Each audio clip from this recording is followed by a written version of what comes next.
Hi, my name is Augusto, and I'll present my undergraduate research project. It is called Deep Learning with Complex Numbers for Image Classification. My supervisor is Professor Cássio Lopes, and I'm a student at the PSI department at the Escola Politécnica do Augusto.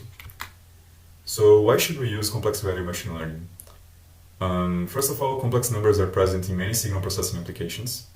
And also when we have correlated real and imaginary parts, if we apply a complex value model, we get a more constrained system, and also performance benefits and insights.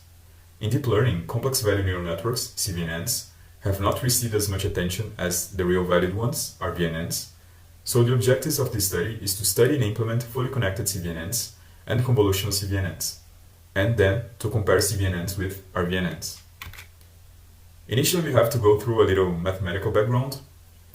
For the fully connected CVNN, we have to use complex multiplication, as given here, and for the convolutional CVNN, we have to use the convolution of complex matrices, as given here. Another definition is about circularity, which tells us that circular random variables have probability distributions invariant under rotation on the complex plane. This means more or less that the real and imaginary parts of the random variable will be uncorrelated. And when we talk about deep learning, we have to think about backpropagation and how to calculate the gradients effectively. And the question boils down to how to choose complex differentiable activation functions. There are many definitions for complex differentiability. One of them is holomorphicity. It is extremely strict and not really useful for us here. Another one, which is better for us, is R differentiability.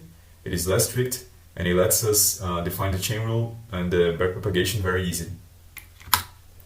And finally, we have to think about how to adapt the current machine learning frameworks to work with complex numbers. To do this, we have to use real valued entities to model complex numbers. So we stack the real and imaginary parts of complex entities in the channel dimension of the tensors. So here's an example, and we can see that in the channel dimension, we have the real part in blue, and then the imaginary part in red stacked over each other. And we also have to define forward propagation functions that apply complex multiplication in the fully connected case and complex convolution in the convolutional case. The experimental setup that we have used here is well described in this slide, but the most important things are as follows. For the fully connected models, in the architecture we have used two hidden layers, and for the activation function we have used ReLU in the real and imaginary parts separately in the complex case. For the dataset, we have used a 2D joint probability distribution with 10,000 training examples over a circular dataset, which we call dataset 1, and a non-circular dataset, which we call dataset 2. Now, for the convolutional model, the architecture was the ResNet. In the complex case, it was the complex ResNet, which is better described in the article. The activation function was the same thing, the value in the real and imaginary parts.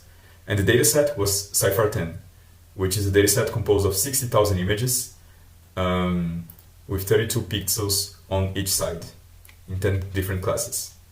An important thing to note is how we learned the imaginary part of the images. It was done with a one-layer CVNN attached to the ResNet model.